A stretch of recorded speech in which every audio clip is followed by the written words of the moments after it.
All right, hi everyone, good evening.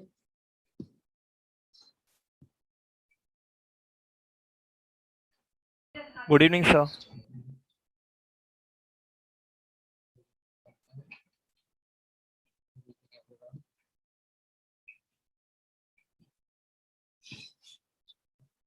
Good evening, last class sir. में हम लोगों ने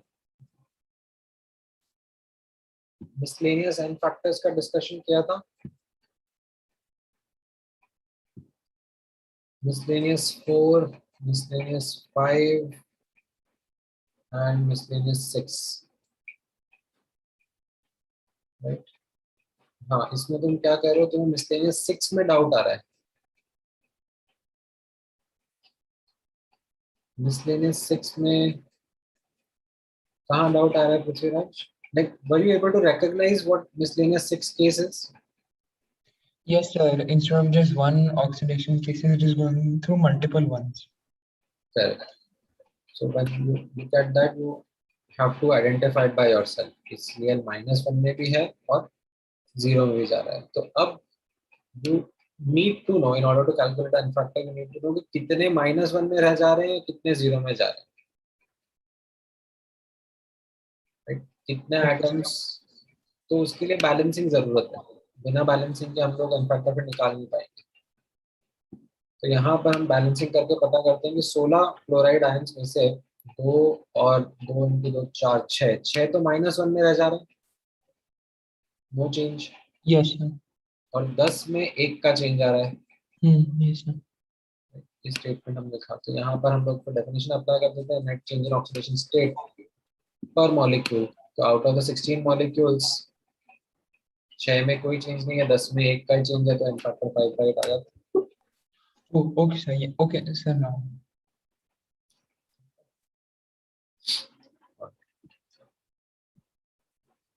देन कुछ क्वेश्चंस भी दिए थे मैंने आप लोगों को ट्राई करने के लिए as part of homework.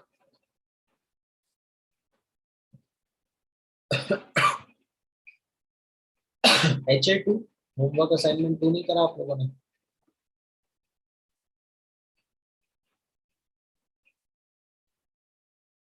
HA2 कर लिया है, ठीक है, ऑलराइट।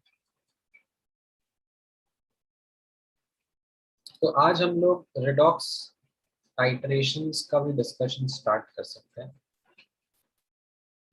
ठीक है। What are redox titrations? How do we deal with them? एक एक करके ऑब्जर्व करेंगे, बट उसके पहले ये एक छोटा सा कॉन्सेप्ट है वॉल्यूम स्ट्रेंथ का। Now, यहाँ पे नोटिस करना, what do we mean by volume strength of H2O2 solution? So it's a special concentration term to be used for H2O2 solution only, hydrogen peroxide solution। और concentration terms आपने पढ़ी है पहले इसके? Have you studied some concentration terms before? कौन सी terms होती थी?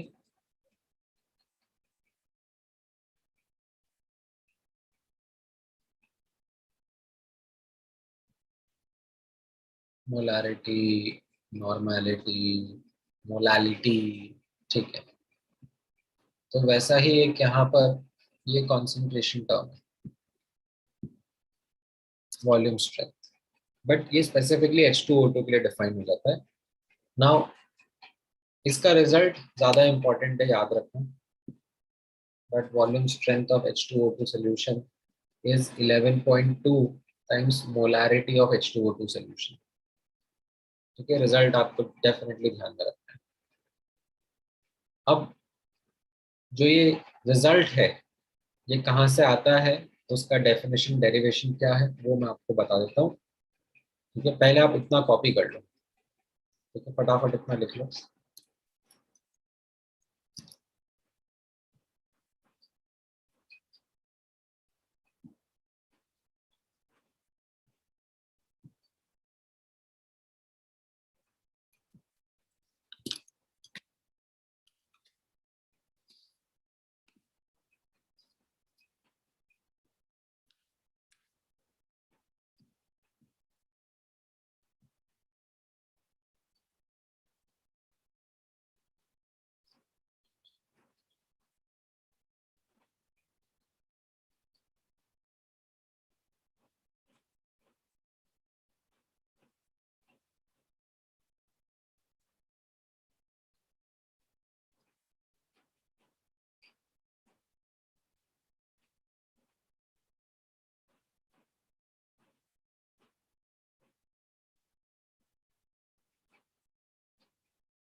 लिखा सबने?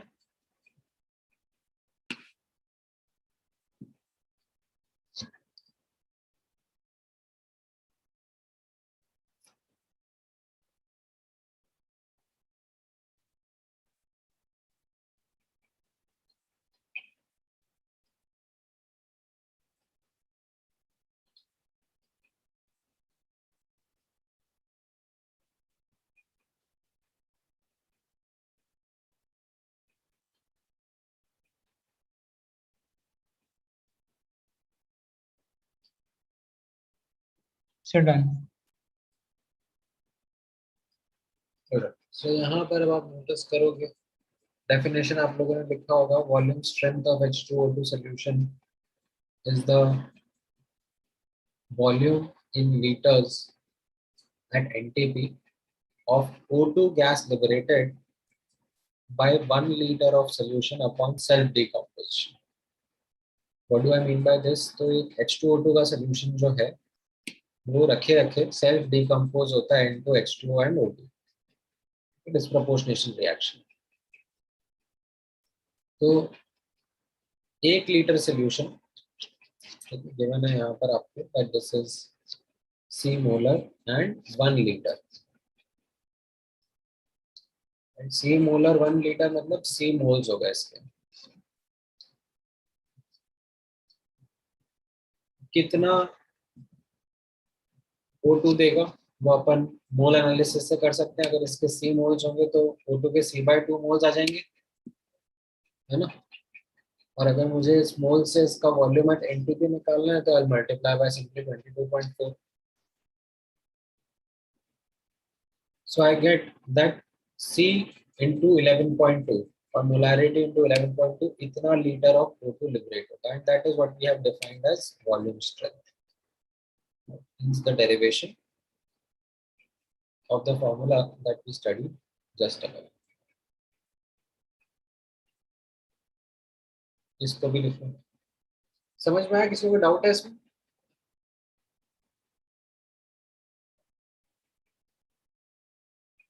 Any question?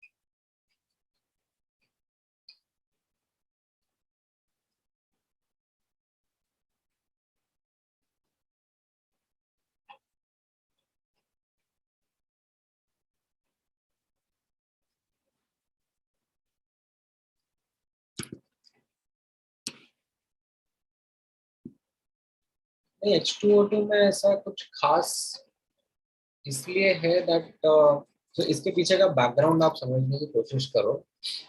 That this concentration term is more defined from the perspective of a layman,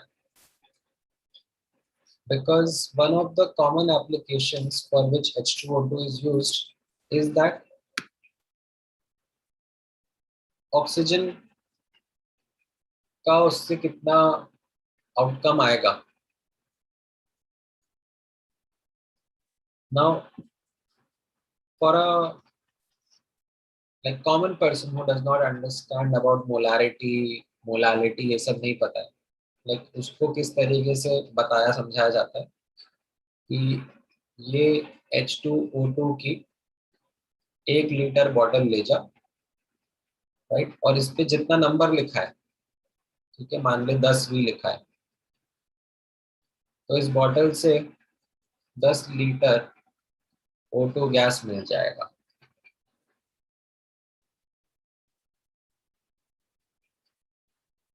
ठीक है, so that is a simplistic understanding which a person who would not understand molality etc would want to also not get there। तो उसको label पे वही चाहिए ना जो उसकी रिक्वायरमेंट है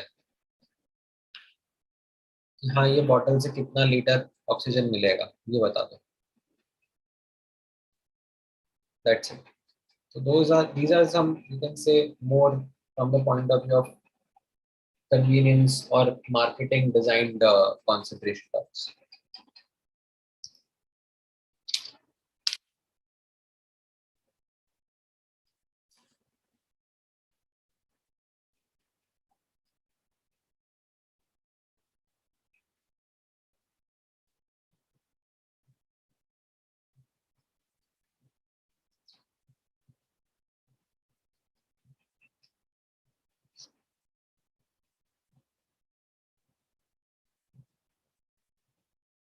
लिखा सबने ये?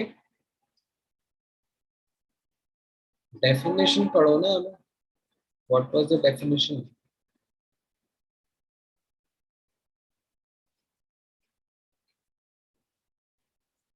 इसी चीज को तो हम बीएस बोल रहे हैं.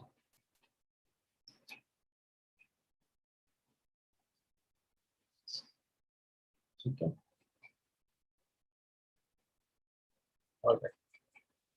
Now, given this understanding and given your knowledge from previous discussions,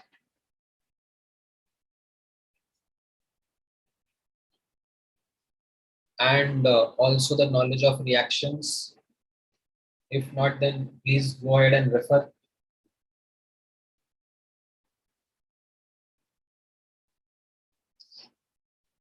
And मुझे आंसर बताओ इस क्वेश्चन का क्या रहेगा.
क्या कह रहे हो Prithviraj? Do we need to know the other products except I2? हाँ, of course you will need to know ना. H2O2 किसमें जा रहा है? अदरवाइज आपको H2O2 का एन फैक्टर कैसे पता पड़ेगा? Like you understand that I minus से I2 बन रहा है, बट H2O2 का क्या हो रहा है?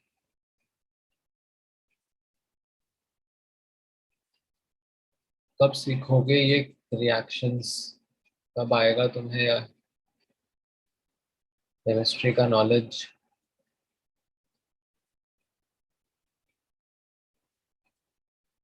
कुछ नहीं तो देख के ही आ जाओ यार. मतलब नहीं भी याद है तो आई एम नॉट सेइंग कि याद रहना चाहिए, याद होना चाहिए. कम से कम वो जो मैंने भेजा है स्कैन, उसको एक बार टटोल लो, उसमें रिएक्शन ढूंढ लो. थोड़ा तो कष्ट करो भाई.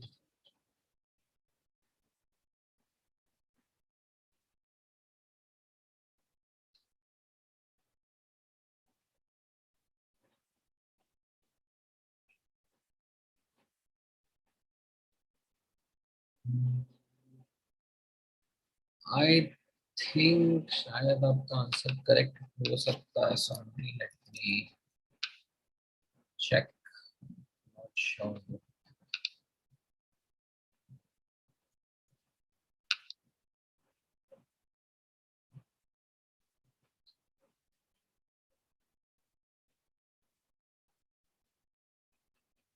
तुम्हारा तो नहीं सॉरी आपका आंसर तो किसी से नहीं मैच कर रहा है यश तुम्हारा भी तो ऑप्शन से नहीं मैच कर रहा है हाँ ठीक है दिशा तुम्हारा आंसर करेक्ट है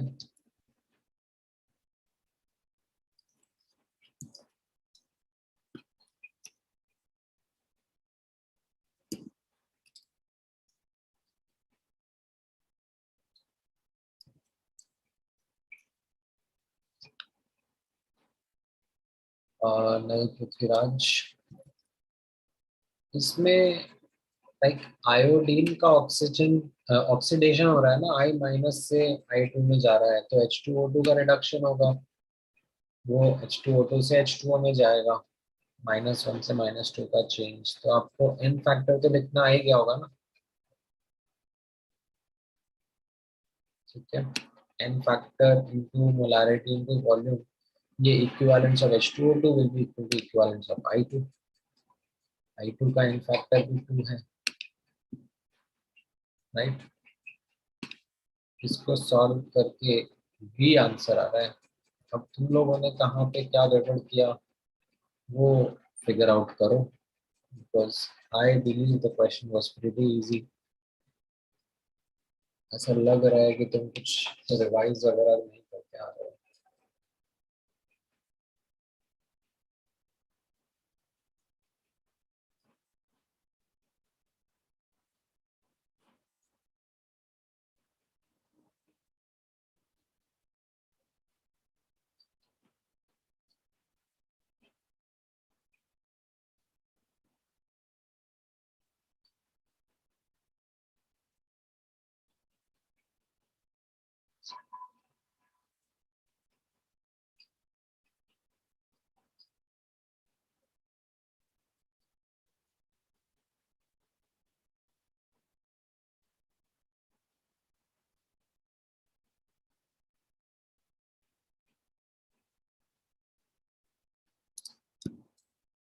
ठीक है समझ में आया बात सबको भी कहाँ क्या गड़बड़ करी आगे बढ़े चलो इस वाले क्वेश्चन का आंसर दे दो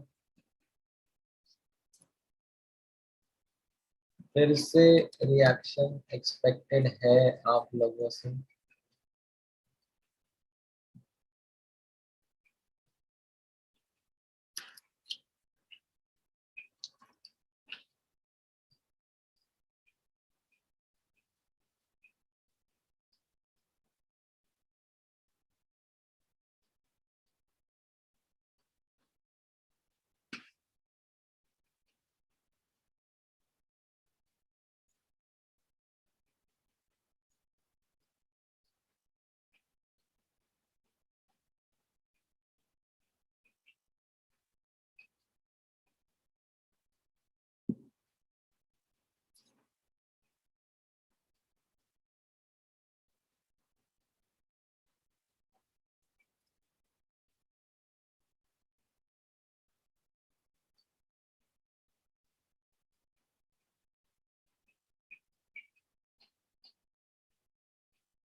आ रहा है कुछ आंसर?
नहीं प्रथमेश, नॉट करेक्ट।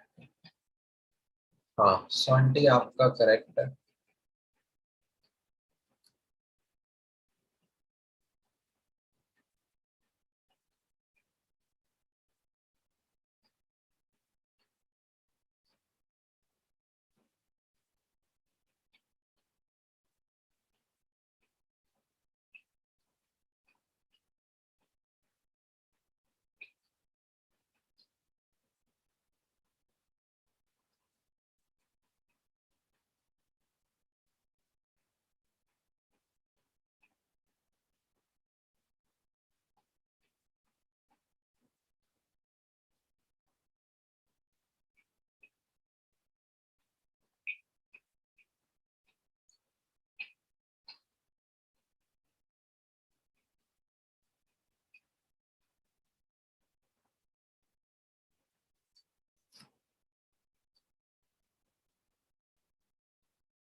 हाँ, ठीक है, तुम्हारा राइट दिशा, राइट यश। इसमें let's say C is the molarity and जो सोल्यूशन था उसको 4 टाइम्स डाइल्यूट कर दिया तो मोलारिटी 1/4 हो जाएगी। एंड देन उसका 20 ml लेकर रिएक्शन करा दिया, तो इक्विवेलेंस इक्वेट करेंगे। और इक्विवेलेंस इक्वेट करने के पहले रिएक्शन का आपको आइडिया होना चाहिए कि MnO4 इज ऑक्सीडाइजिंग एजेंट, तो H2O2 will go to O2। N factors आपके सामने हैं, इक्विवेलेंस आपने इक्वेट कर दिए, उससे आपको सी का आंसर 5.7 5.6 आ जाएगा। ठीक है, समझ में आया ये?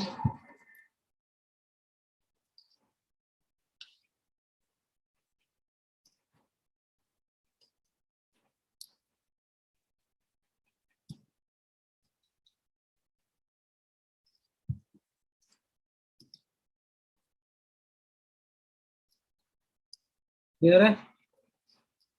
Any questions in this?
ठीक है. All right, so now let's move on to redox titrations. Now, as such, NCERT में जब आप क्वेश्चन सॉल्व करोगे, बेसिक्स पढ़ोगे, तो ये पार्ट नहीं आता है. लाइक जो पिछला वाला पार्ट है वहीं तक आपका चैप्टर रहता है in terms of balancing redox reactions, calculating n factor, solving for equivalents. Those are the basics, and analysis of reaction भी उन्हीं का आपको मिल जाता है. However, redox titration is going to be important from a JEE advanced perspective because it is more application of the same equivalence concept only in slightly difficult manner. यहाँ पर you will find that instead of one reaction, there are multiple reactions that are happening, and the entire question will be done in a titration manner. Like एक known solution होगा, एक unknown solution होगा, and based upon the indicator and equivalence point, we'll try to get an idea of the concentration of the unknown solution. This is what we had also studied about titration in acid-base chapter, ionic equilibrium. तब हमने acid base titrations करे थे. यहाँ पर हम लोग redox titrations करेंगे, एक reducing agent और oxidizing agent के बीच में. Now, while discussing this, यहाँ पे आपने notice किया होगा that upfront मैंने ये एक यहाँ पर important note या disclaimer लगाया हुआ है, which is to highlight that जो examples मैं आपके साथ अभी discuss करूँगा as part of notes, वो आप ध्यान में रखना.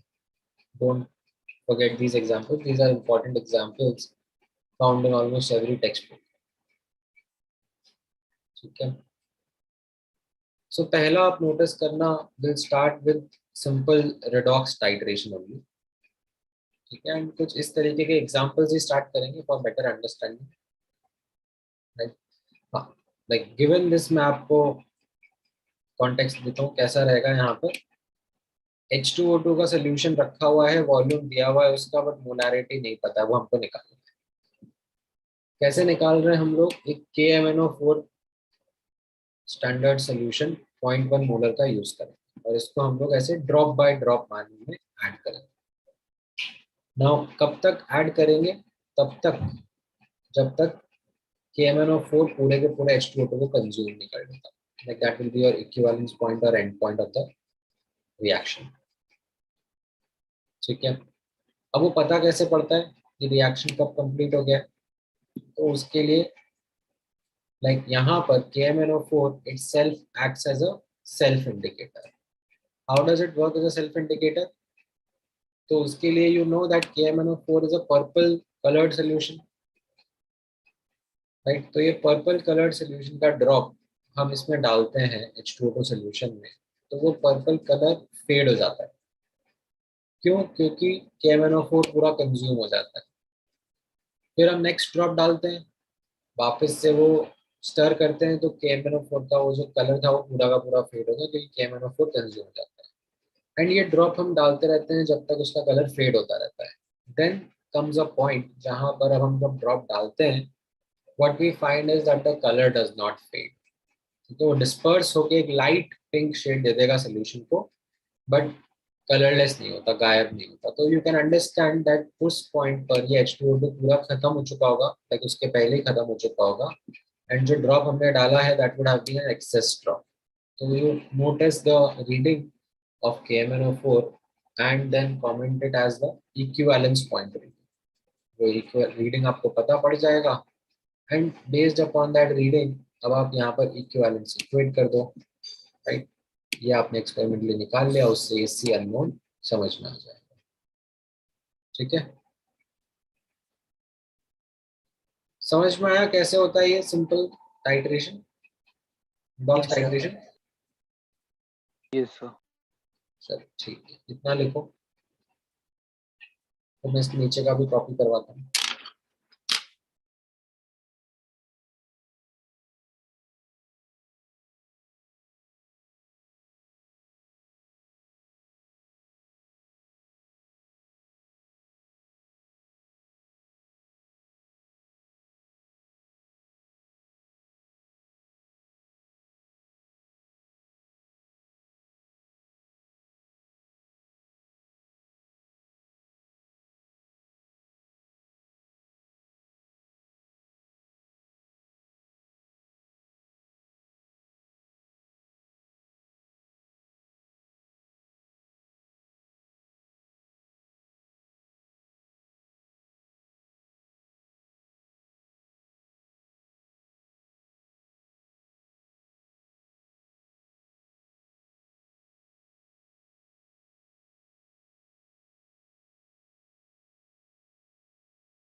लिख लिया ये?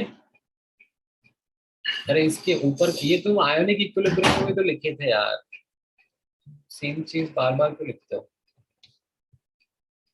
जनरल डेफिनेशन है redox टाइट्रेशन का। Done sir.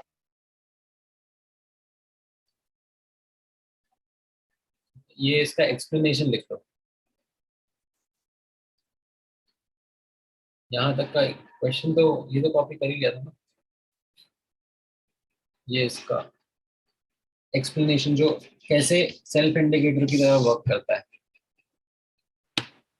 रिएक्शन भी दिखा दो ना। नहीं दिखाऊंगा मैं, अब भी 2 मिनट पहले इस पे एक सवाल सॉल्व किया था। तो मतलब गजब ही गजनी हो यार, सेकेंड्स में तुमको मेमोरी लॉस होता है क्या?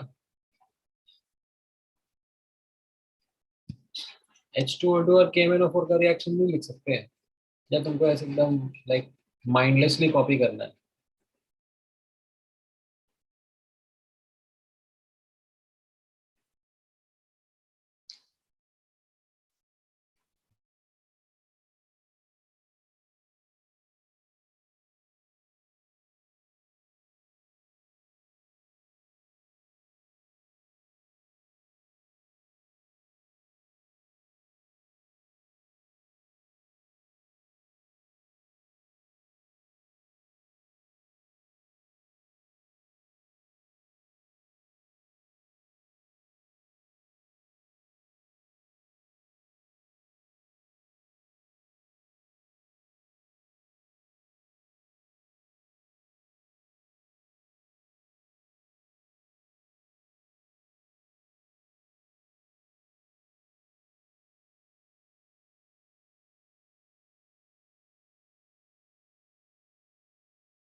लिखा सबने ये?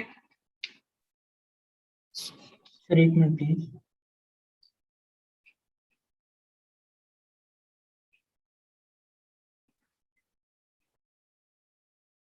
चलो इसका आंसर दे दो।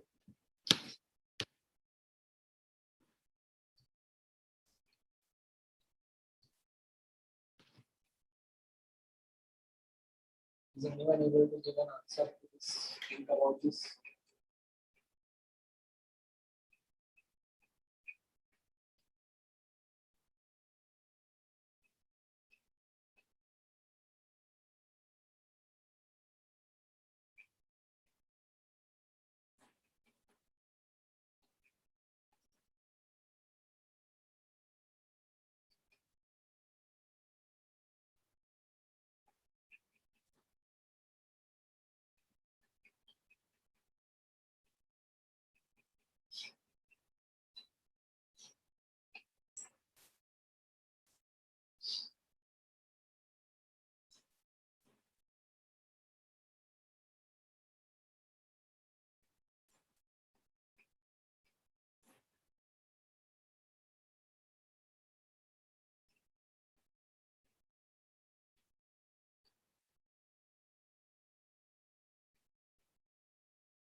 All right, क्या रहेगा इसके लिए?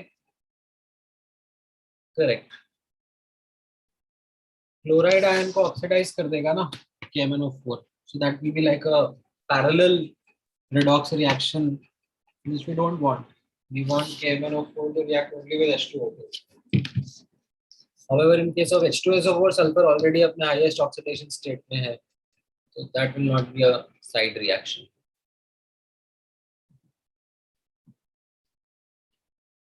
ठीक है, चलो इस क्वेश्चन का आंसर बता दो मुझे फटाफट फटाफट। अगेन रिएक्शन आपसे एक्सपेक्टेड है, आपको पता होगा। आंसर मुझे बताओ क्या रहेगा। ऊपर वाला कॉपी कर लो जब तक।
ऑलराइट, क्या है इसका आंसर?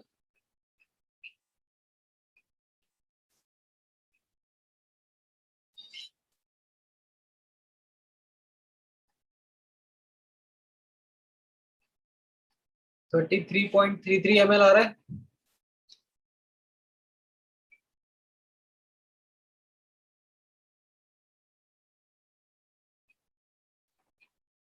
ठीक है, इसमें जो याद रखने के लिए है, not the calculation as such, I was hoping कि वो तो आ ही जाएगा आपको आसानी से। ये डाइक्रोमेट आयन और जो उसका प्रोडक्ट आयन है उसका कलर ध्यान में रखना। Cr2O72, वैसे तो आपको ये इनऑर्गेनिक में बाद में कराएंगे भी सही, जब आप सॉल्ट एनालिसिस या D block of the compounds पढ़ोगे, ठीक है, बट यहाँ पे भी ध्यान रखो रिडॉक्स टाइट्रेशन में डाइक्रोमेट आयन जो होता है that is orange in colour, and जो इसका प्रोडक्ट है Cr3+ ion that is green in colour.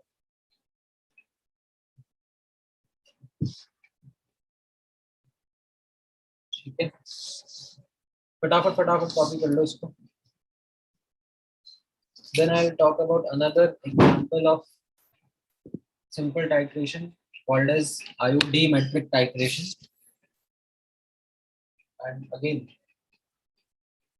ध्यान में रखना है the important examples.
लिखा सबने?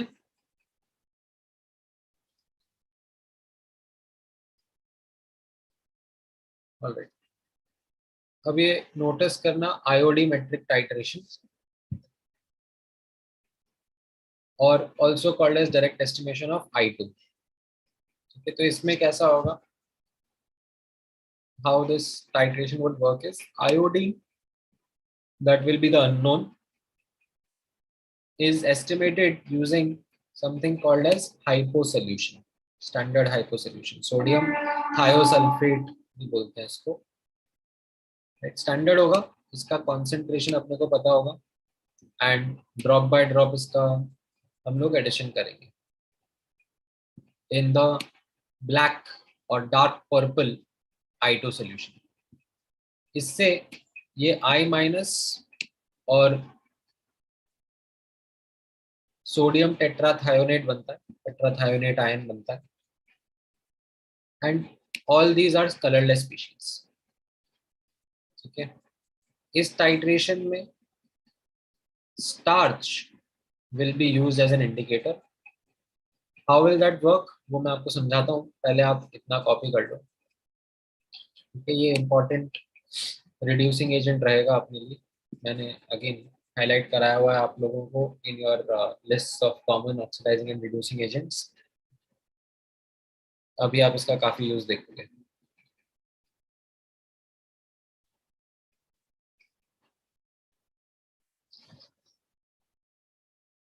फटाफट फटाफट लिखो।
लिख लिया सबने? अब इसमें नोटिस करना स्टार्च एज एन इंडिकेटर कैसे यूज होता है. So starch has a property to combine with I2 even if it is in small quantities. If it combines well with the I2 and as a consequence it produces a dark colored complex, right? So we keep on adding H2O3 2 minus drop by drop. I2 consume होता जाता है and eventually, ठीक है, जब I2 consume होने वाला होगा उसके पहले भी, even when small quantity of I2 is there, ये डार्क कलर्ड सोल्यूशन दिखेगा. ठीक है, but as soon as that small quantity also is consumed by H2O3 2 minus, right, then the solution becomes colorless and we will know कि end point आ गया है. ठीक है, सो इस तरीके से हम लोग एक डार्क कलर्ड सोल्यूशन को अचानक से कलरलेस बनाएंगे by using this hypo solution. And तब हम लोग फिर इसका वॉल्यूम नोट करेंगे और फिर इक्विवेलेंस इक्वेट करके आंसर करेंगे. ठीक है, समझ में आया क्वेश्चन? एज एन क्वेश्चन क्या, टाइट्रेशन आईओडी में? Yes. Yes. ठीक है, लिख लो उसको.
ऑलराइट, लिखा आपने?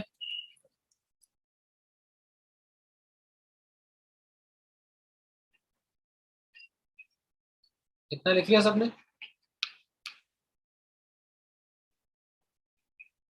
ठीक है, ये वाला क्वेश्चन ट्राई कर लो.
ऑलराइट, कुछ आया इसका answer?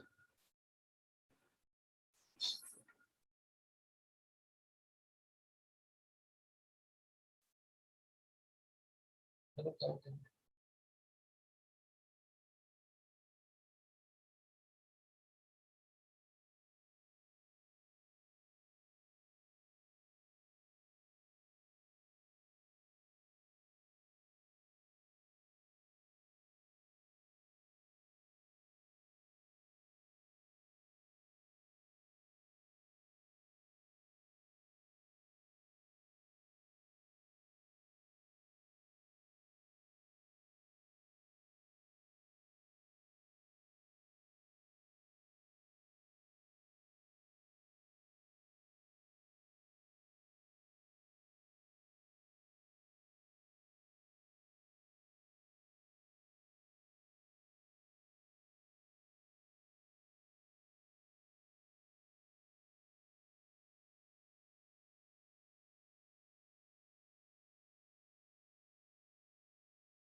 Right, so the correct answer is coming out to be B option, 500.3.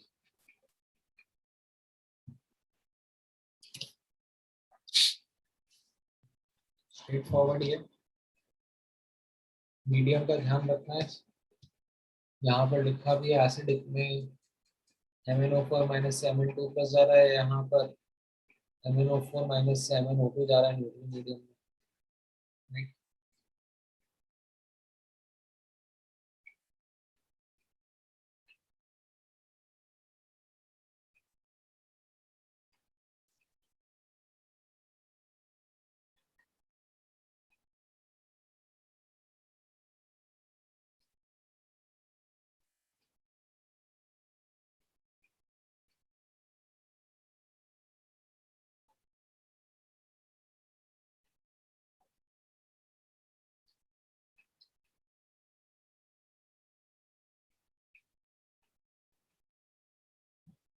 क्या कह रहे हो गौरव?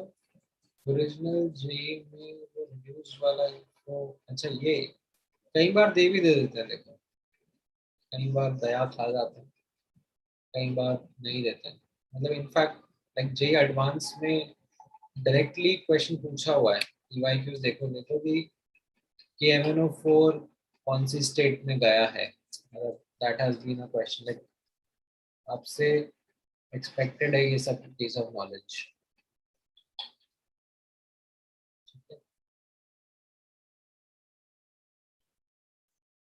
So now let's look at double titration.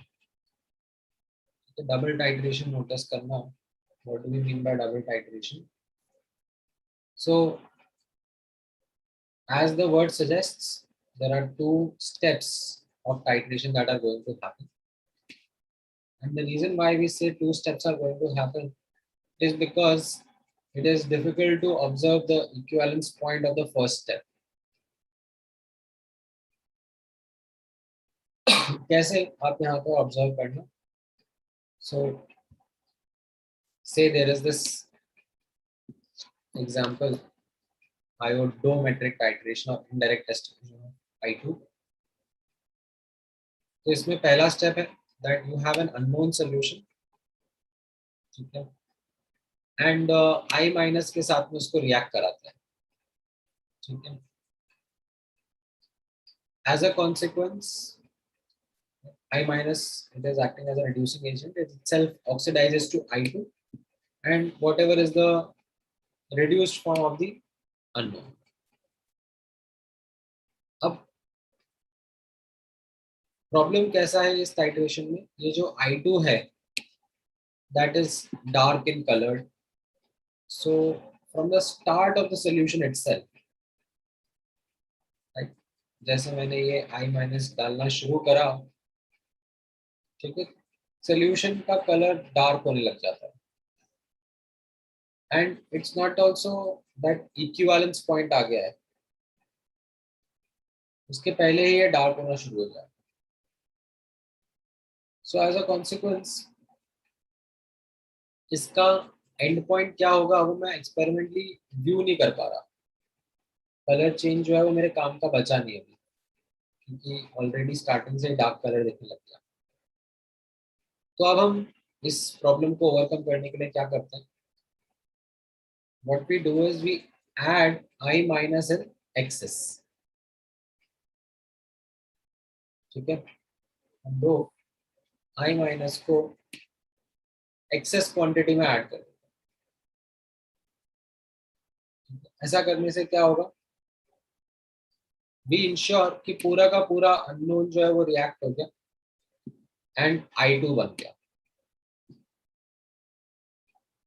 ये हमने इंश्योर कर दिया, आई माइनस को एक्सेस में डाला। अब फिर हम क्या करेंगे, सेकेंड स्टेप करेंगे जिसमें हम लोग ये जो प्रोडक्ट बना है I2, इसको टाइट्रेट करेंगे हाइपो सोल्यूशन के साथ में यूजिंग वही स्टार्च एज एन इंडिकेटर जो हमने अभी पिछले एग्जांपल में नोटिस किया था, पिछले आयो आयो डी मेट्रिक टाइट्रेशन में।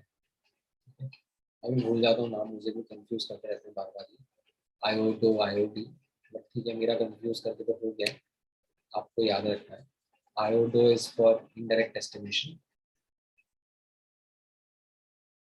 तो ये I2 जो प्रोड्यूस हुआ इसको हम लोग हाइपो सोल्यूशन के साथ रिएक्ट करेंगे एंड वही इसका इक्विवेलेंस पॉइंट निकालना आसान होता है।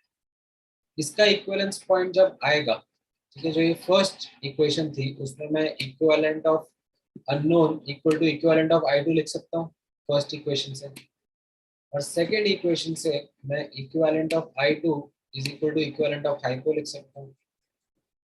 ठीक है, नाउ ये सेकंड वाला तो क्या है, मैं कैलकुलेट कर सकता हूँ क्योंकि ये एंड पॉइंट डिटरमाइनेबल है, तो ये इक्विवेलेंट ऑफ हाइपो पता पड़ जाएगा, उससे इक्विवेलेंट ऑफ I2 पता पड़ जाएगा, उसको मैं यहाँ पे यूज कर लूंगा और उससे मुझे इक्विवेलेंट ऑफ अननोन पता पड़ जाएगा। और आई कैन लाइक से it in a much easier manner कि अगर I2 का एन फैक्टर दोनों रिएक्शन में सेम है तो हम लोग अननोन के और हाइपो के इक्विवेलेंट्स को इक्वेट करके सॉल्व कर सकते हैं। ठीक है, समझ में आया डबल टाइट्रेशन क्या हो रहा है?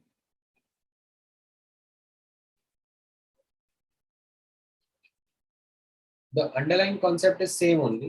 It's just that यहाँ पर दो steps में हम titration complete कर रहे हैं because पहले वाले का end point is difficult to observe. ठीक है, इतना कॉपी करो, कुछ डाउट है तो पूछो।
हाँ, क्या डाउट है? We can't use any other element other than iodine so that the complete, हाँ, अरे ऐसा थोड़ी ना है कि जानबूझकर मैं फोर्सफुली I2 यूज करना चाह रहा हूँ यहाँ पर। ये तो मैं बता रहा हूँ कि देर आर एग्जाम्पल्स जहाँ पे सिंपल टाइट्रेशन काम कर जाता है, एक ही रिएक्शन कराना है, एक रिएक्शन का इक्विवेलेंस पॉइंट आइडेंटिफाई हो जाता है। बट ये मैं क्या बता रहा हूँ दैट देर आर एग्जाम्पल्स जहाँ पर there is this genuine problem that comes along कि पहले स्टेप का एंड पॉइंट नहीं आइडेंटिफाई कर पा रहे, तो अब उसका वर्क अराउंड क्या है? तो that is what we are looking at and we are putting it under the heading called as double titration.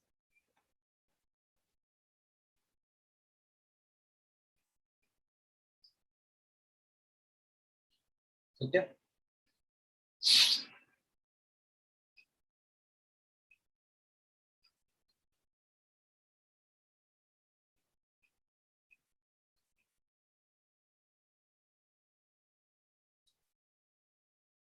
कितना लिखा सबने?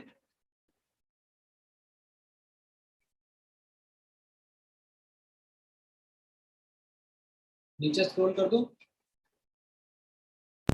Wait, sir.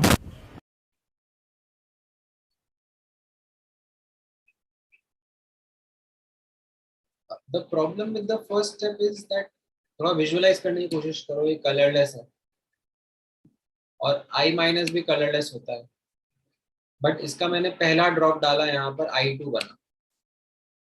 तो सोल्यूशन में कुछ लगेगा कि ये लाइक कलर आ रहा है, एंड मैं 2-4 ड्रॉप और डाल दूंगा, 5-7 ड्रॉप और डाल दूंगा, तो उसके बाद तो लाइक I2 अपना dark purplish colour like solution में दिखाने लगेगा।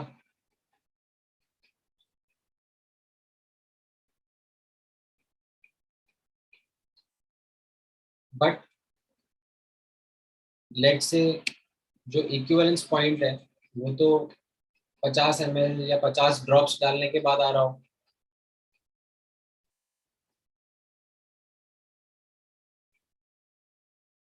तो मुझे पता ही नहीं पड़ा ना, पहले एक सोल्यूशन डार्क हो गया।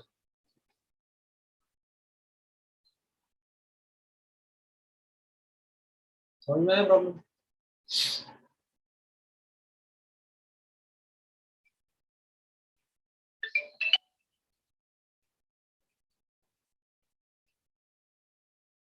अभी तक तो लिख लिया होगा ना, अब सेकंड स्टेप लिख लो।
लिखा ये वाला भी?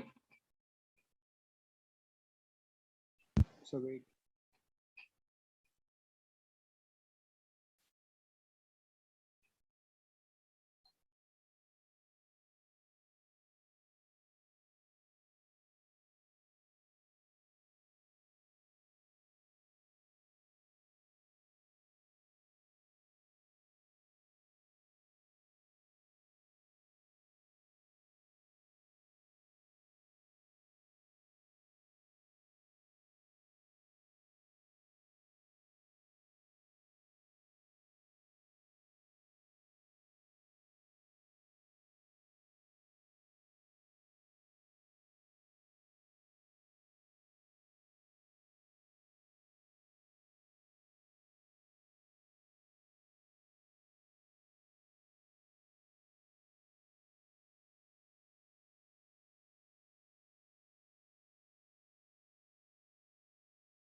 Done sir.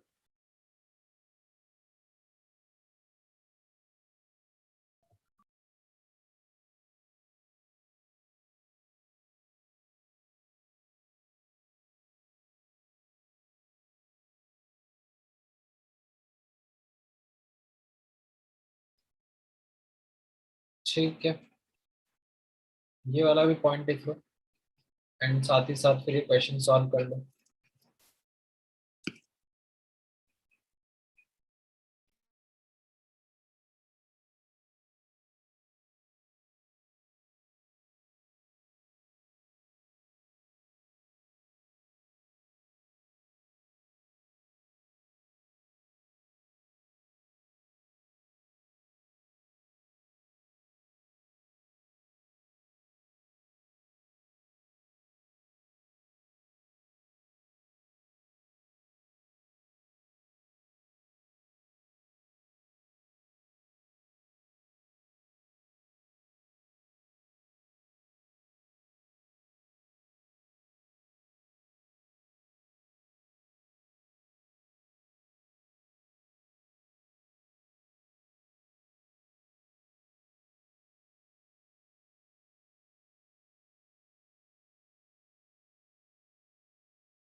हाँ ठीक है गौरव, आपका करेक्ट है आंसर। कैसे चलेंगे इसमें? H2O2 AI के साथ completely रिएक्ट करके I2 बना रहा है। That's the first reaction. Now, from this we understand equivalent of H2O2 is equivalent of I2. Then उसके बाद बोला जा रहा है कि जो I2 है वो अब H2O3 2 माइनस के साथ में रिएक्ट करके I minus and SO4 2 minus बना रहा है, and in both these reactions like I2 का इन फैक्टर सेम ही है, राइट, दोनों में 2 ही है। सेकेंड में हम लोग लिख सकते हैं equivalent of I2 is equal to equivalent of H2O3 2 minus, right? And then if we equate the equivalent of H2O2 and H2O3 2 minus, we'll get the answer as 1.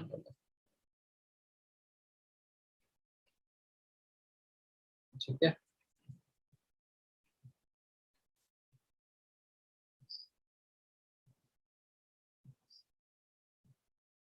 ये यहाँ पे नोटिस करना ना, H2O3 2 minus SO4 2 minus में जा रहा है, not the tetrathionate ion. Question में वो हेल्प दिया हुआ है।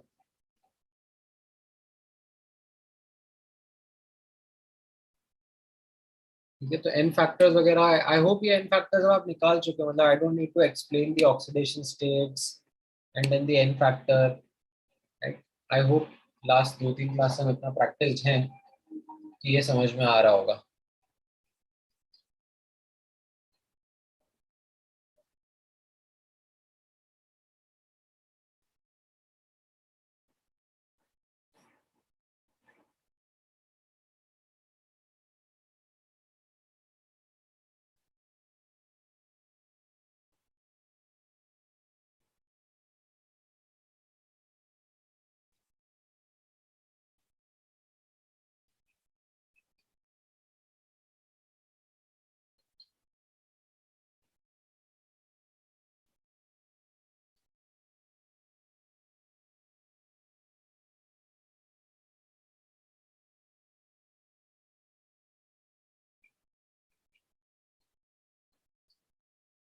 ठीक है, क्लियर है ये वाला क्वेश्चन सबको?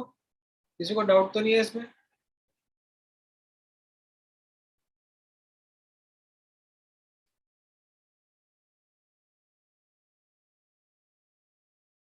तो फिर ये वाला क्वेश्चन ट्राई करो।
हाँ ठीक है सॉन्टी, आपका आंसर करेक्ट है।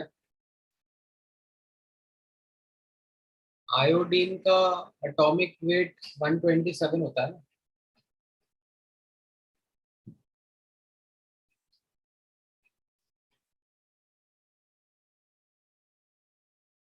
राइट, सो इसमें आप लोगों को समझ में आ रहा है एन फैक्टर अलग अलग होगा।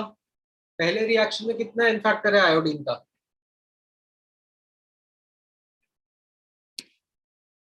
इन this reaction what is the N factor of iodine?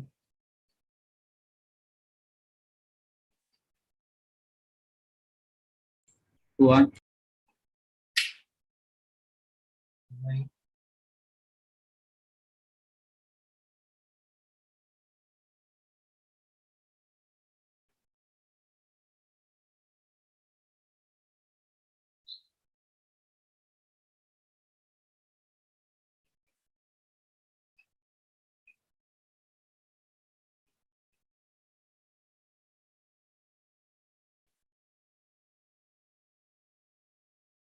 Sir, 5 है. ये तो IO3 माइनस हो गया ना. This is simple, this is simple, this is comproportionation ना. कौन याद दिलाएगा? मैं तो आऊंगा नहीं फुसफुस करने काम में. कॉम प्रपोर्शनेशन है भाई, कॉम प्रपोर्शनेशन मुझको याद करना पड़ेगा ना, आइडेंटिफाई करना आना चाहिए भाई.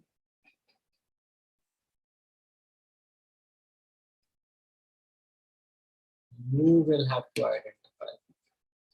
Do you know you is who?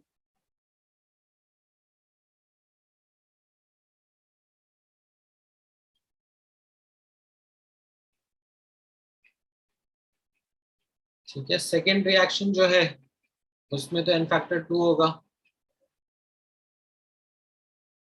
Right. तो यहाँ पर अब नोटिस करना, equivalence of KiO3 is equal to equivalence of I2 है, एंड यहाँ पर भी equivalence of I2 is equal to equivalence of H2O3 2 minus है. But you can't equate the two equivalents. यहाँ वाले इक्विवेलेंट्स और यहाँ वाले इक्विवेलेंट्स I2 के अलग अलग हैं because of different n factor. But what you can always equate are the moles. ठीक है, तो instead of right equating the equivalents, we can equate the moles. यहाँ पर आप लोग moles of I2 निकाल लो और यहाँ पे moles of I2 निकाल के इनको equate कर दो, एंड उससे आपका फिर आंसर आ जाएगा 750 ml. ठीक है, समझ में आया ये? Is this clear?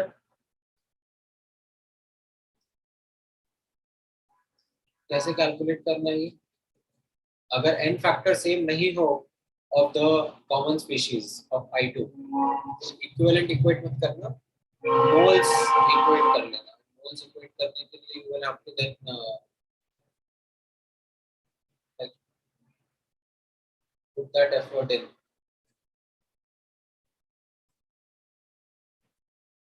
समझ में आ रहा है सबको?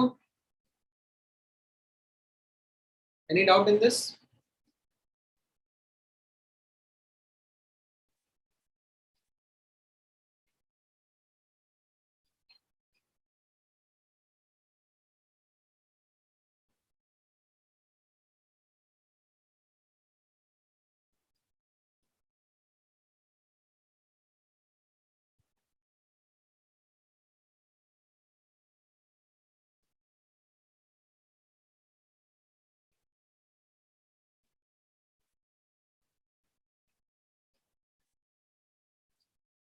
चलो ठीक है देन. तो आज के लिए यहाँ तक का डिस्कशन काफी है. कॉपी कर लिया सबने? So can you scroll down a bit more? इतना सही था बस. Done, sir. Thank you. और किसी का कुछ कॉपी करना बाकी रह गया? सर स्टार्टिंग वाला दिखा सकते हो?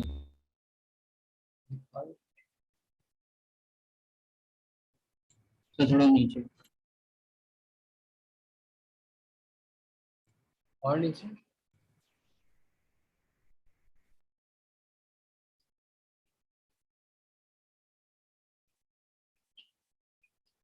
Done sir, thank you. Sir हाँ, सर रिडॉक्स रिएक्शन का फर्स्ट एग्जांपल दिखा दो ना. ये वाली simple redox. Yes sir.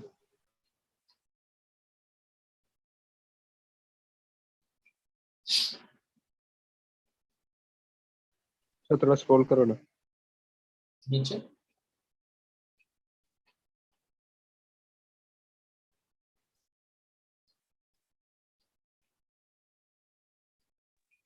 Yes sir, and sir second example भी दिखा.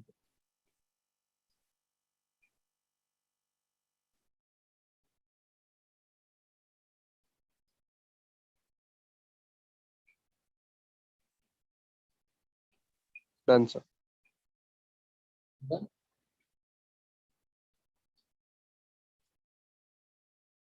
Any other?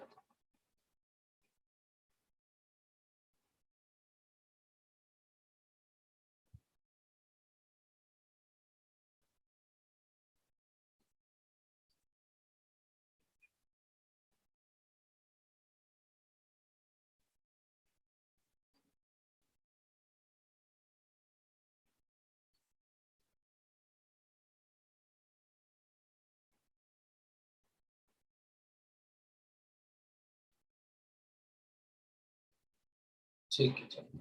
All right then, आज के लिए डिस्कशन काफी है. Thank you guys. Good night.